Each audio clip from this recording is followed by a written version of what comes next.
Investigators say they have a good idea who might have set a fire that nearly destroyed a local home.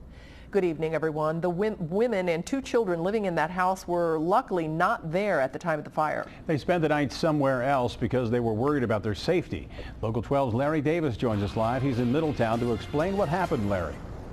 Hi, Rob. Well, police say they're looking at the possibility of neighborhood retaliation resulting in this. The woman who lives here says that just hours after someone threatened to burn down her house went up in smoke. Jennifer Chitwood consoled by her mother as she returned to her burned-out home. She and her 2 young children lost everything: food, clothing, toys.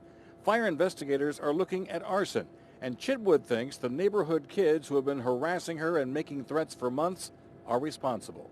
They've broken into my house about 5 or 6 times since I've lived here, and I've called the police, and every time I call the police, they retaliate. They bust my windows out. They destroy my house. Chitwood says there were more threats yesterday, continuing into the evening.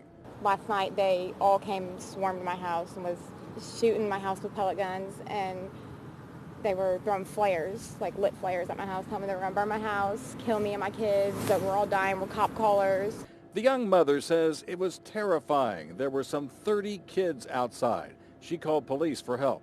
I called them numerous times, told them they were out there kicking my door in. They were all out in front of my house. I told them they're not stopping. They're telling me they're bringing guns.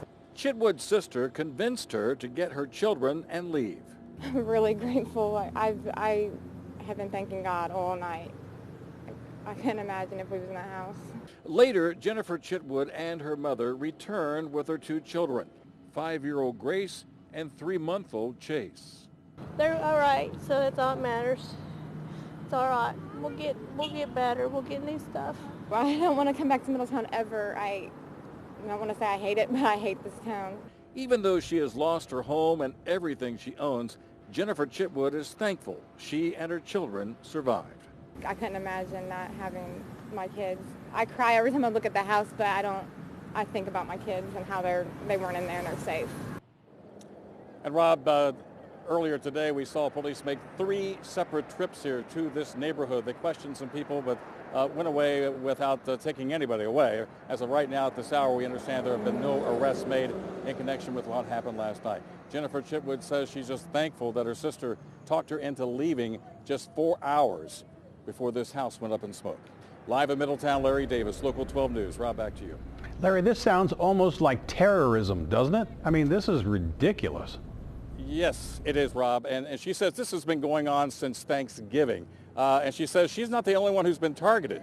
She says other people in the neighborhood here have been targeted. One lady actually moved out of the neighborhood. But she says she's lived here by herself with these 2 young children, as you saw in the video there. And she feels she's being picked on for whatever reason. So she's an easy target. No arrests so far, right? But you'll stay on and you'll tell us when they find somebody? Absolutely. All right, thanks very much. One firefighter went to the hospital after suffering smoke inhalation at the scene. Doctors treated and released him.